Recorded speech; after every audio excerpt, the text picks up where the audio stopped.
Hello everyone, welcome back to my channel.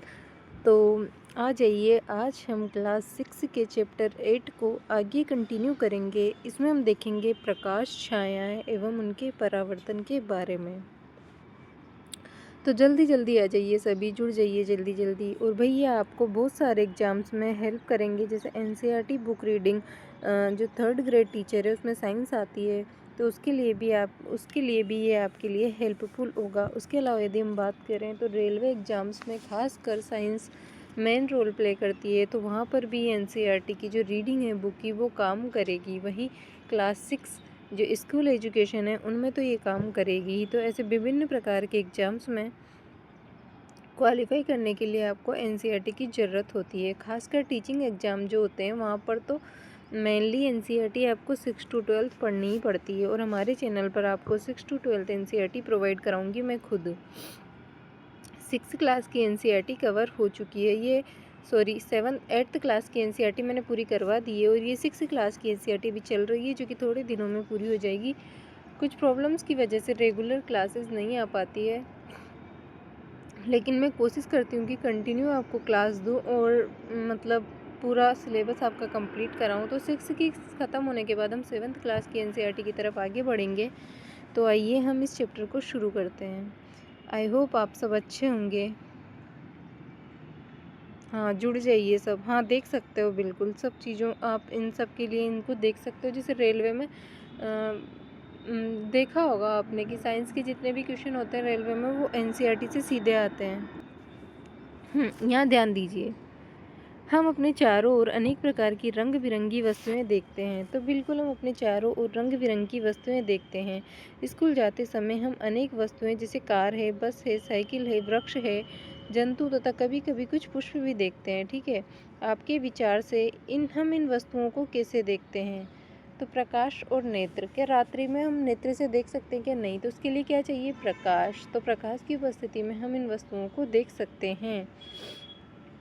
And then second देखिए, रात्रि के समय जब पूर्ण अंधकार हो तब इन्हीं स्थानों के बारे में विचार कीजिए। आप क्या देखेंगे? मान लीजिए रात्रि के समय आप पूर्णतः अंधेरे कमरे में जाते हैं, क्या आप कमरे में रखी हुई किसी वस्तु को देख पाते हैं? तो बिल्कुल नहीं देख पाओगे आप कमरे में रखी किसी वस्तु को, क्योंकि नेत्रों के साथ साथ प्रकाश की भी तो आवश्यकता पड़ती है। ठीक है, लेकिन जब आप कोई टॉर्च या मोमबत्ती जलाते हो तो कमरे में रखी हुई वस्तुओं को देख सकते हो। ऐसा ऐसा क्यों नहीं? जूम करेंगे इसको थोड़ा सा।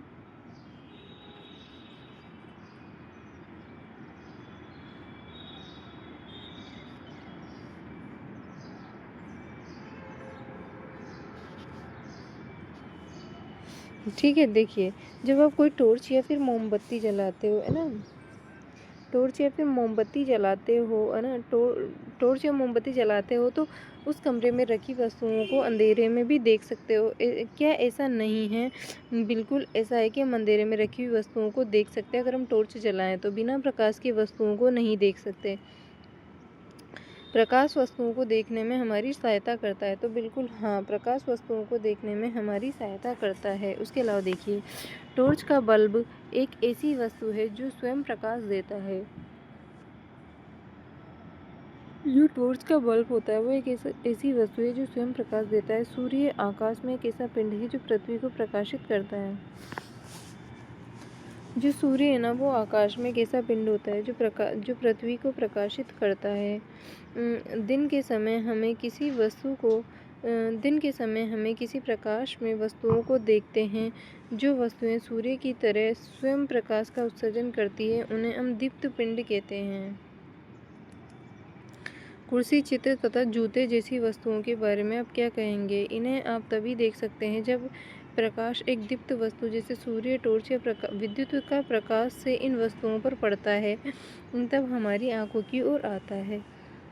यहाँ हमने क्या कहा कि जो टॉर्च का बल्ब है वो एक ऐसी वस्तु है जो स्वयं प्रकाश देता है। सूर्य आकाश में एक ऐसा पिंड है जो पृथ्वी को प्रकाशित करता है। दिन के समय हम किसी वस्तु को प्रकाश में वस्तुओं को देखते हैं। जो वस्तुएं सूर्य की तरह स्वयं प्रकाश उत्सर्जन करती है उन्हें हम दीप्त पिंड कहते हैं। जिनमें स्वयं का प्रकाश होता है उन्हें हम क्या बोलते हैं? दीप्त पिंड कहते हैं। जैसे कुर्सी, चित्र जूते जैसी वस्तुओं के बारे में आप क्या कहेंगे?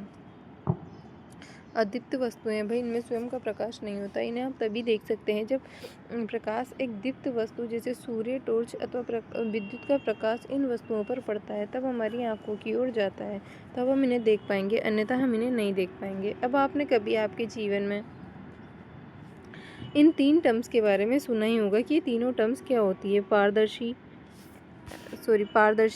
अपारदर्शी और पारभासी। इन चीज़ों के इनके बारे में आपने सुना होगा कि ये तीनों चीज़ें होती क्या हैं। तो हम इन तीनों चीज़ों के बारे में पढ़ेंगे, ठीक है। पारदर्शी, अपारदर्शी और पारभासी वस्तुएं क्या होती है, तो आइए हम देखते हैं इनके बारे में। याद कीजिए, हम अध्याय 2 में वस्तुओं को पारदर्शी, अपारदर्शी के रूप में समूह में बांटा है।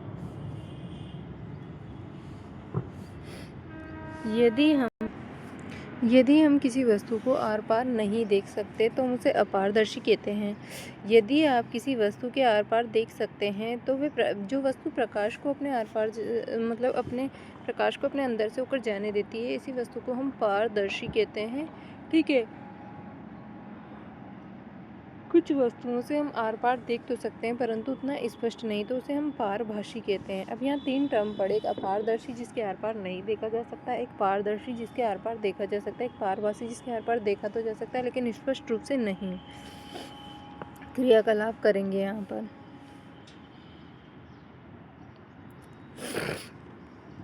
क्रियाकलाप 1, अपने चारों ओर देखिए और दैनिक जीवन की जितनी अधिक से अधिक वस्तुएं हैं एकत्र कर सकते हैं कीजिए, जैसे रबड़, plastic, scale, pen, pencil, notebook, कागज़ की शीट, अनुरेखण कागज़ अथवा कपड़े का टुकड़ा। इन सभी वस्तुओं के आर पार किसी दूरी पर रखी हुई वस्तु को देखने का प्रयास कीजिए। क्या दूर रखी वस्तु से आने वाला प्रकाश इन वस्तुओं के आर पार चलकर आपकी आँखों में पहुँच पाता है? तो यहाँ देखिए लड़का क्या कर रहा है, वस्तुओं का ये देखने के लिए परीक्षण करना है कि वे प्रकाश को अपने से जाने देती है या नहीं। वस्तुएं ले ली और उनको वस्तुओं से ये देखने का प्रयास कर रहा है कि प्रकाश को अपने से जाने देती है या नहीं। तो हम नेक्स्ट स्लाइड लेंगे और आगे कंटिन्यू करेंगे।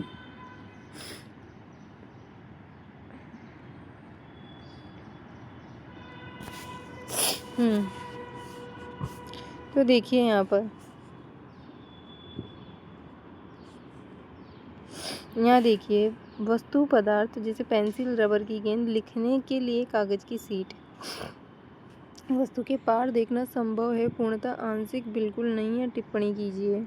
उसके अलावा अपारदर्शी, पारदर्शी या पारभासी वस्तु है, उसके बारे में बताइए। तो पेंसिल के आर पार देख सकते हो क्या भैया आप? बिल्कुल नहीं देख सकते। कैसे ही देख लोगे? पेंसिल को रखना आंखों के सामने, फिर क्या देख पाओगे क्या? तो नहीं देख पाओगे। कौन सी वस्तु है जिसके आर पार नहीं देखा जा सकता? अपारदर्शी, ठीक है। उसके अलावा देखना रबर की गेंद को रखो अपनी आंखों के सामने, देखो दूसरी ओर क्या रख पाते हो, स्वयं प्रैक्टिकल करो भाई, तब सीखोगे।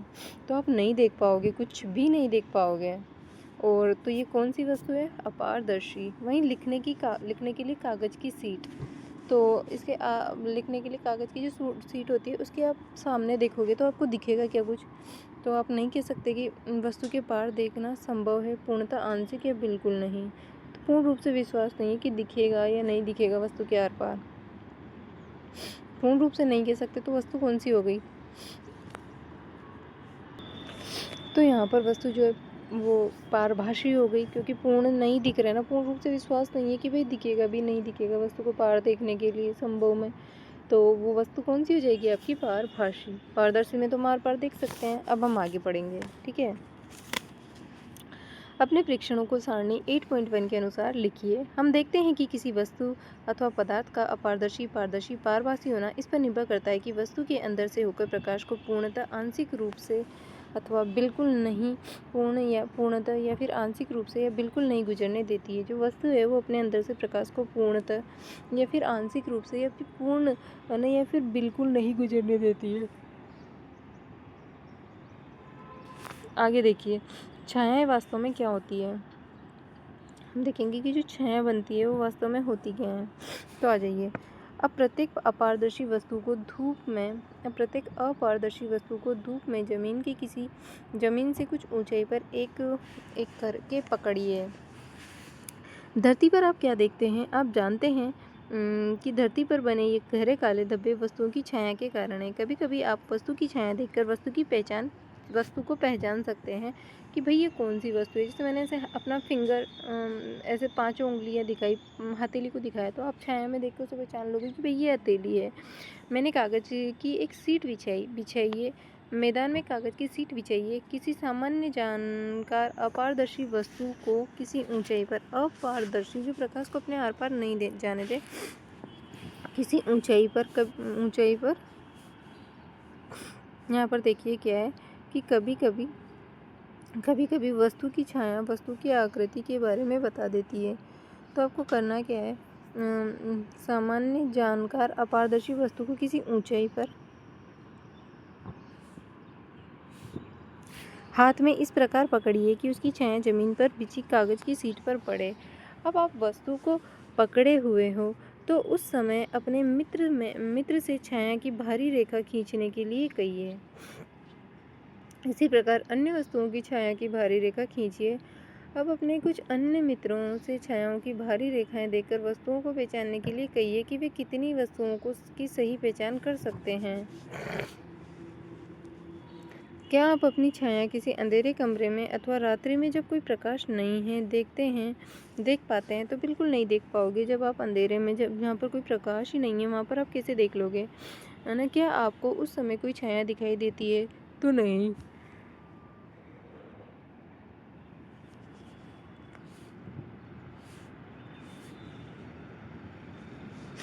जब कमरे में प्रकाश स्रोत के अतिरिक्त अन्य कुछ नहीं होता, ऐसा प्रतीत होता है कि छाया देखने के लिए हमें कोई प्रकाश स्रोत तथा प्रकाश के पथ में कोई अपारदर्शी वस्तु चाहिए। यहाँ क्या हो रहा है?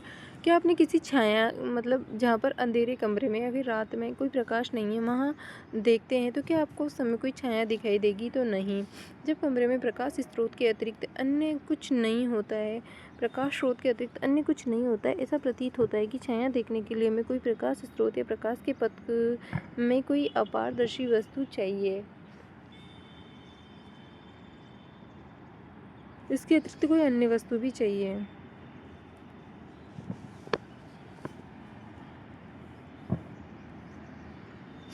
उसके बाद हम क्रियाकलाप 3 देखेंगे। ये कैसा क्रियाकलाप है जिसमें आपको अंधेरे में करना होगा। शाम होते ही अपने कुछ मित्रों के साथ एक टॉर्च और गत्ते, है ना? शाम होते अपने कुछ मित्र लीजिए, उनके साथ एक टॉर्च और एक गत्ते की एक बड़ी सी सीट लेकर किसी खुले मैदान में जाइए। टॉर्च को जमीन के समीप ले जाकर ऊपर की ओर इस तरह से जलाइए कि टॉर्च का प्रकाश आपके मित्र के चेहरे पर पड़े। जो टॉर्च का प्रकाश है ना, वो आपके मित्र के चेहरे पर पड़े। अब आपके पास प्रकाश स्रोत तथा प्रकाश के पथ के अनुदिश एक आपका मित्र अपारदर्शी वस्तु, ठीक है ना? टॉर्च को इस प्रकार जलाइए कि आपके मित्र के चेहरे पर पड़े। अब आपके पास प्रकाश स्रोत तथा प्रकाश के पथ के अनुदिश एक अपारदर्शी वस्तु आपका मित्र है। बिल्कुल आपका मित्र अपारदर्शी है। भाई प्रकाश को इधर से उधर आप पर कोई टॉर्च मारे तो पीछे थोड़ी जाएगा उसका फोकस, आप पर ही रह जाएगा, मतलब आप अपारदर्शी हो।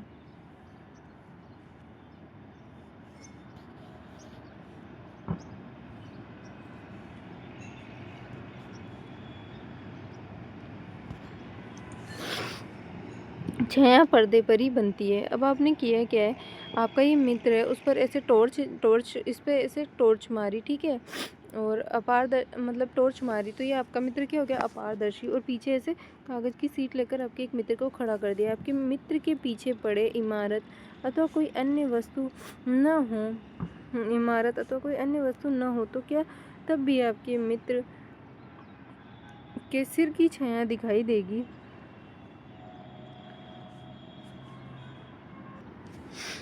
छाया दिखाई देगी, इसका अर्थ ये नहीं है कि वहाँ छाया नहीं है। वास्तव में टॉर्च का प्रकाश आपके मित्र के सिर से पार नहीं होता है। अब किसी अन्य मित्र से कहें कि गत्ते की सीट को आपके मित्र के पीछे पकड़े। क्या अब छाया सीट पर बनती है? तो बिल्कुल बनेगी भाई। देखिए यहाँ पे क्या है, यहाँ पर ये क्या प्रयोग कि आपका यहाँ पर करना क्या है, आपके हाथों में छिपी जंतुओं की आकृतियाँ, जैसे आप ऐसे ऐसे कर लो अपने हाथ को, जैसे आप ऐसे कीजिए अपने हाथ को। कैसे करना है, अंगूठे को यूँ, उंगली को यूँ, ऐसे ऐसे ऐसे करोगे तो जंतु की कौन सी आकृति बना दोगे आप जंतु की।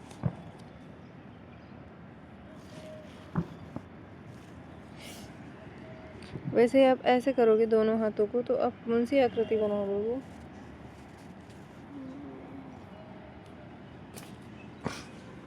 ऐसे ऐसे करके देखिए कि आप कौन कौन सी आकृतियाँ बना सकते हैं। आप जंतुओं की कौन कौन सी आकृतियाँ बना सकते हैं। ठीक है, जंतुओं की आकृतियाँ ऐसे करके देख लीजिए, कभी क्या बना दोगे, कभी बटरफ्लाई बना दोगे। आगे देखिए, इस प्रकार छाया केवल पर्दे पर ही दिखाई दे सकती है। जमीन, कमरे की दीवार, इमारत अथवा किसी अन्य सतह आपको दैनिक जीवन में दिखाई देने वाली अन्य छायाओं के लिए पर्दे की तरह कार्य करती है।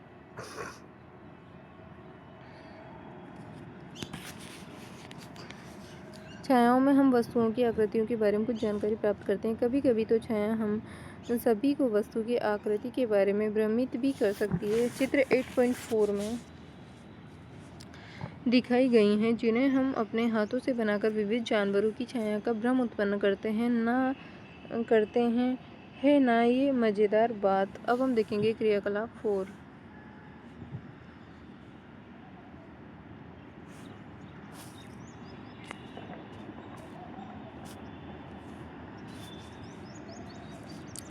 स्कूल के मैदान में धूप में एक कुर्सी रखिए। स्कूल का मैदान, क्रियाकलाप 4 कीजिए। स्कूल के मैदान में धूप में एक कुर्सी रखिए। आप कुर्सी की छाया से क्या अवलोकन करेंगे। अब आपको क्या करना है, स्कूल जाना है और धूप में एक कुर्सी को रखना है। आप कुर्सी की छाया से क्या अवलोकन करते हैं। क्या छाया से कुर्सी की सही आकृति का ज्ञान होता है। जो छाया बनी है उससे क्या कुर्सी की सही आकृति का ज्ञान होता है। यदि आप कुर्सी को थोड़ा सा घुमा दें तो कुर्सी की छाया की आकृति में किस प्रकार परिवर्तन होगा। एक पतली नोटबुक लेकर उसकी छाया को देखिए। इसके पश्चात एक आयताकार डिब्बा लीजिए और उसकी छाया देखिए। क्या दोनों छायाएं समान आकृति की प्रतीत होती हैं। विभिन्न रंगों के पुष्प एवं अन्य वस्तु लेकर आपको क्या करना है, विभिन्न रंगों के पुष्प अथवा अन्य वस्तुएं लेकर उनकी छायाओं का अवलोकन कीजिए। उदाहरण के लिए लाल गुलाब, पीला गुलाब ले सकते हैं। जब वस्तुओं के रंग भिन्न भिन्न है तो क्या छायाओं के रंग भी भिन्न भिन्न दिखाई पड़ेंगे। तो ऐसा नहीं होगा भाई। अब लाल गुलाब की छाया देखिए, ऐसे तो फ्लावर ऐसे तो लाल ग्रीन हो जाती पूरी वो छाया से। पेड़ हरा होता है तो उसकी हरी छाया होनी चाहिए ना फिर, लेकिन नहीं होता ऐसा। एक लंबा बॉक्स लीजिए तथा पृथ्वी पर बनी उसकी छाया को ध्यान से देखिए। जब आप बॉक्स को इधर उधर गति कराते हैं तो उस समय आप छाया के आकार में होने वाले परिवर्तन को देख सकते हैं। बॉक्स की छाया कब सबसे छोटी बनती है। जो बॉक्स है ना उसकी छाया कब सबसे छोटी बनती है, तब जब आप बॉक्स के बड़े फलक को सूर्य के सामने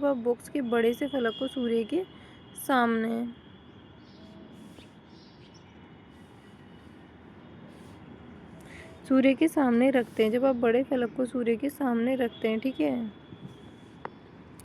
जब आप बड़े फलक को सूर्य के सामने रखते हैं, जब आप छोटे फलक को सूर्य के सामने रखते हैं। आइए एक लंबे बॉक्स का प्रयोग सरल कैमरा बनाने में करते हैं। तो सूची छिद्र कैमरा। शायद आप ये सोचते हों कि किसी कैमरे को बनाने के लिए बहुत सी सामग्री चाहिए, लेकिन यदि हम केवल सरल सूची छिद्र कैमरा ही बनाना चाहते हैं तब ऐसा नहीं है। दो ऐसे बॉक्स लीजिए जिनमें से एक बॉक्स दूसरे के भीतर बिना अंतराल के खिसक सके। ठीक है, दो आपको ऐसे बॉक्स लेना है जिनमें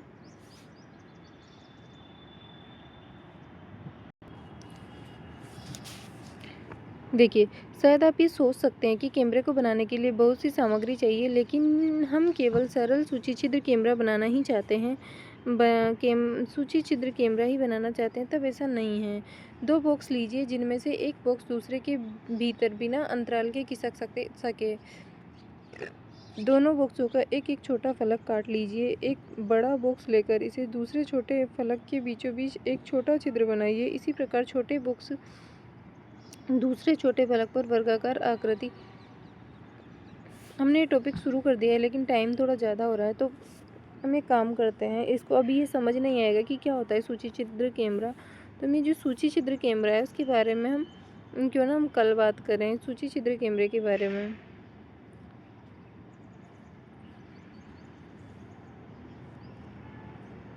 जो हमारा ये सूची छिद्र कैमरा है उसको हम कल पढ़ेंगे, ठीक है।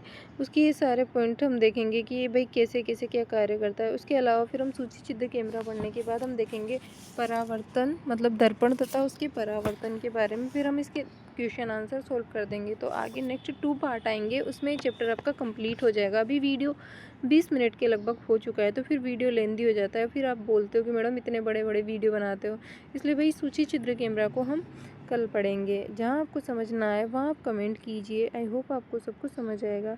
और मैं ऐसे ही वीडियो मतलब आप चाहते हो